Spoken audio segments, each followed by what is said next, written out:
السلام علیکم، welcome to my channel Zanin voice. دوستوں، آج کی میری یہ سچی کہانی کسی کی زندگی پہ گزری ہوئی ایک سبق آموز کہانی ہے۔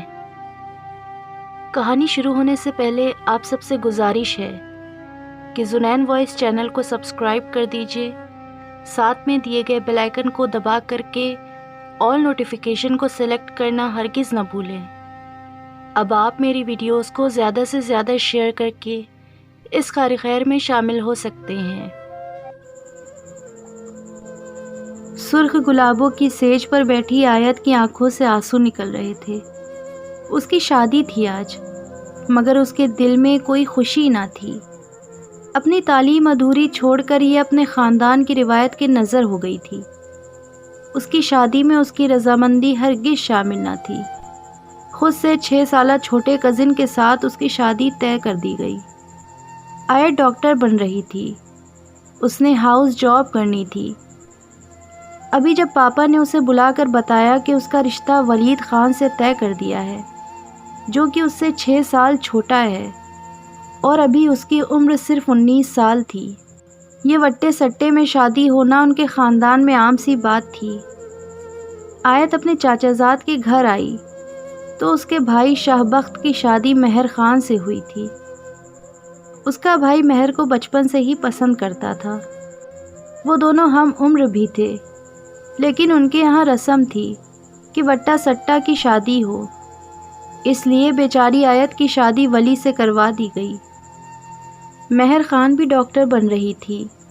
اس کی اسٹڈی ابھی کمپلیٹ نہ ہوئی تھی، مگر شاہ بخت اس کو شہر لے جا کر اس کی اسٹڈی کمپلیٹ کروانا چاہتا تھا۔ مہر کے معاملے میں شاہ بخت ذرا بھی خود غرض نہ تھا، لیکن اپنی بہن کے معاملے میں خود غرض نکلا۔ وہ جانتا تھا کہ ولی شاید اس کی بہن سے اچھا رویہ نہ رکھے، لیکن اس نے پھر بھی اپنی بہن کی پرواہ نہ کی اور اپنی خوشیوں کو ہی اہمیت دی۔ آیت نے بچپن سے خواب سجایا تھا کہ وہ ڈاکٹر بنے گی اور ہاسپٹل میں کام کرے گی۔ وہ اپنے گاؤں کے لوگوں کا علاج کرے گی، مگر شاید قسمت کو کچھ اور ہی منظور تھا۔ ولید نے دروازہ کھولا اور کمرے میں داخل ہو گیا۔ ولید بظاہر دیکھنے میں آیت سے بڑا ہی لگتا تھا۔ آیت بہت نازک سی کانچ کی گڑیا کی طرح تھی۔ ولید نے اپنی گھڑی اتار کر ایک ٹیبل پر رکھی اور آیت کے قریب آیا۔ تو کیسا لگ رہا ہے آیت؟ آج آیت ولید خان بن کے۔ ولید بیڈ پر بیٹھ گیا اور آیت کا گھونگھٹ اٹھاتے ہوئے بولا۔ اس وقت آیت بالکل ایک شہزادی کی طرح چمک رہی تھی۔ سرخ لہنگا اور گورے گورے ہاتھوں میں بجتی ہوئی سرخ چوڑیاں بہت خوبصورت لگ رہی تھی۔ آنکھوں میں چمک تھی۔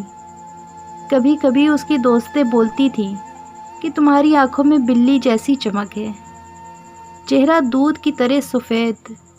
ولید بھی خوبصورت تھا، لیکن شاید آیت کی زندگی میں وہ خوشی نہ تھی جس کی وہ حقدار تھی۔ آیت بولی، ولی میں نے کبھی تمہارے ساتھ کی تمنا نہیں کی تھی۔ میں نے بابا جانی کو بہت کہا کہ میں نے تم سے شادی نہیں کرنی، لیکن وہ نہیں مانے تھے۔ ولی تم جانتے ہو ان کے آگے میری نہیں چل سکتی۔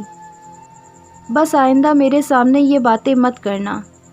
تم جانتی ہو، تمہیں دیکھ کر مجھے تمہارے بھائی کی شکل یاد آ جاتی ہے، جس نے میری بہن کو ہم سب کے خلاف کر دیا اور ہماری سالوں کی عزت کو خاک میں ملا دیا۔ شاہ بخت نے کیا سوچا تھا کہ میں آج رات تمہیں پھولوں کے ہار پہناؤں گا اور تمہیں محبت کروں گا؟ یہ اس کی بھول ہوگی۔ میں ولید خان ہوں جو میری بہن کو ہمارے خلاف کر سکتا ہے۔ میں اس کی بہن کو کیسے خوش رکھوں گا؟ ولید نے شدت سے آیت کے جبڑے پکڑے۔ آیت ہمیشہ ولید کو بچہ سمجھا کرتی تھی، مگر آج اسے احساس ہوا کہ وہ بے شک چھوٹا ہے، مگر اس سے کئی زیادہ مضبوط ہے۔ ولی پلیز، تم مجھے چھوڑو، میرا یقین کرو، میں نے کچھ نہیں کہا۔ میں تو شہر میں رہتی تھی، مجھے کچھ نہیں پتا۔ ولید کی طرف سے پڑنے والے تھپڑ نے اس کی بولتی بند کر دی۔ آیت آج کی رات اپنے شوہر سے تم تھپڑ کھانا تصور بھی نہیں کر سکتی تھیں۔ آج کے بعد تم نے مجھے آپ کہہ کر نہ بلایا تو تمہاری زبان کاٹ دوں گا۔ خبردار، آج کے بعد مجھے بچہ سمجھنے کی کوشش کی۔ تم میری بیوی ہو اور وہی تمہارا مقام ہے۔ ساری زندگی تم نے میری بیوی بن کر رہنا ہے۔ کان کھول کر سن لو، ہمارے کمرے کی باتیں باہر نہیں جائیں گی، اور مجھ سے بات کرنے سے پہلے سوچ لینا کہ میں تمہارا کیا لگتا ہوں۔ مجھے میری بیوی صرف اپنے لیے چاہیے، صرف اپنے لیے۔ بھول جاؤ کہ تمہارا کوئی مائکا تھا۔ بے شک تمہارے ماں باپ ساتھ ہی رہتے ہیں، مگر آج کے بعد ان سے سبھی تعلق ختم۔ آیت نے روتے ہوئے ولید کو دیکھا، جس کی آنکھوں کی سرخی اور وحشت نے اسے سب کچھ سمجھا دیا تھا۔ اٹھو، جا کر اپنے کپڑے تبدیل کرو۔ آیت فوراً سے اٹھی اور واش روم میں جا کر شیشے کے سامنے کھڑی ہو کر بے تحاشا روئی۔ شاید ہی وہ اتنا کبھی روئی ہوگی۔ بابا جانی کے ایک غلط فیصلے نے اس کی زندگی برباد کر دی تھی، اور اس کا بھائی شاہ بخت کتنا بڑا خود غرض تھا کہ اپنی خوشیوں کے خاطر اپنی بہن کو قید کروا دیا۔ اس حویلی میں شاید برسوں سے بیٹیوں کے ساتھ یہی ہوتا آ رہا تھا، تو یہ ایک عام سی بات تھی۔ کافی دیر بعد جب آیت واش روم سے نہ نکلی تو ولید نے باہر سے آواز دی، اندر ہی رہنے کا ارادہ ہے یا باہر بھی آنا ہے تم کو؟ آیت اپنے آنسو صاف کرتے ہوئے باہر آئی۔ اس کے چہرے پر ولید کی انگلیوں کے نشان تھے۔ کالے رنگ کے سادے سے لباس میں وہ باہر آئی۔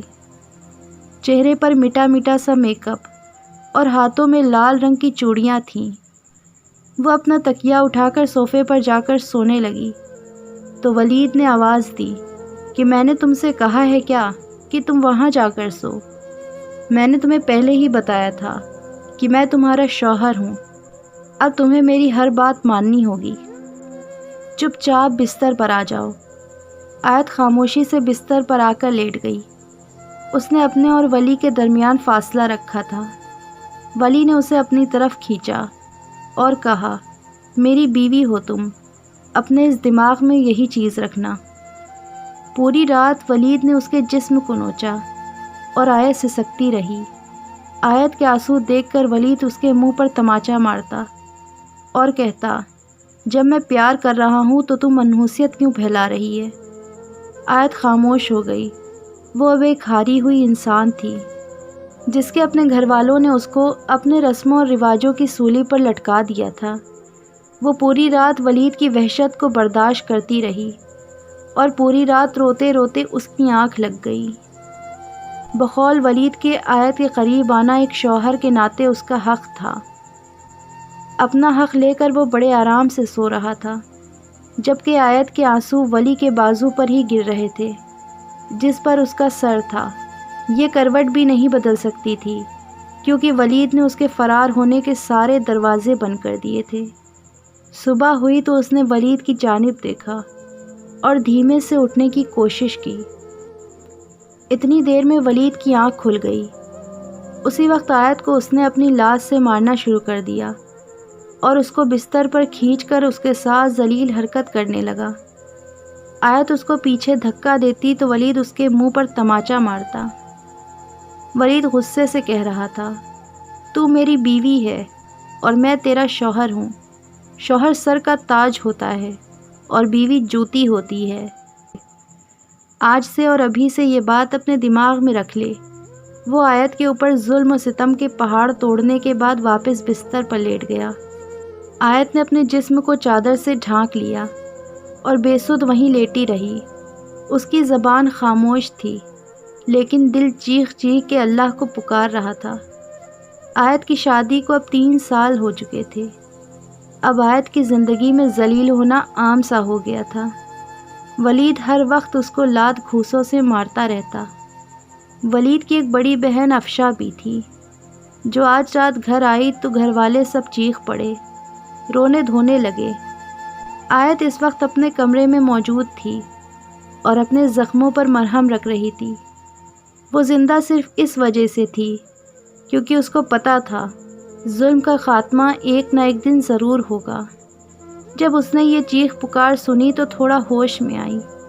ولید کے رونے کی آواز آ رہی تھی۔ نیچے آئی تو کیا منظر دیکھتی ہے کہ کوئی کفن میں لپٹا ہوا ہے۔ آیت نے غور سے دیکھا تو وہ افشا تھی۔ پولیس والے ساتھ ہی تھے۔ ولید روتے ہوئے پولیس والوں سے پوچھ رہا تھا، یہ سب کچھ کیسے ہوا؟ پولیس والے کہہ رہے تھے، ان کے ساس سسر سے پوچھ تاچھ کے بعد معلوم ہوا کہ ان کا بیٹا کل رات شراب کے نشے میں اپنے دوستوں کے ساتھ گھر آیا۔ اس کے دوستوں نے مل کے اس کی بیوی کی عزت لوٹی۔ ان کا شوہر بھی اپنے دوستوں کی اس حرکت کے مزے لے رہا تھا، اور اسی دوران جب ان کی حالت بگڑنے لگی تو وہ سارے ان کو ایک سنسان سڑک پر پھینک کر چلے گئے، اور زیادہ خون نکلنے کی وجہ سے ان کی موت ہو گئی۔ ان کا شوہر اور اس کے دوست فرار ہیں۔ آیت نے یہ سب سنا تو سر اٹھا کے آسمان کی جانب دیکھا۔ ولید کے کیے کی سزا اس کی پیاری بہن کو مل چکی تھی۔ ایسا ہی ہوتا ہے، جب ظلم حد سے زیادہ گزر جاتا ہے تو اللہ ظالم کے لیے ایک ایسی سزا مقرر کرتا ہے کہ وہ کبھی اس سزا سے باہر ہی نہ نکل پائے۔ آیت اس وقت خاموش کھڑی تھی، لیکن اس کی آنکھوں سے تیز رفتار سے آنسوؤں کی بارش ہو رہی تھی، اور ولید چیخ چیخ کے رو رہا تھا، شاید اپنے گناہوں پر یا پھر اپنی بے بسی پر۔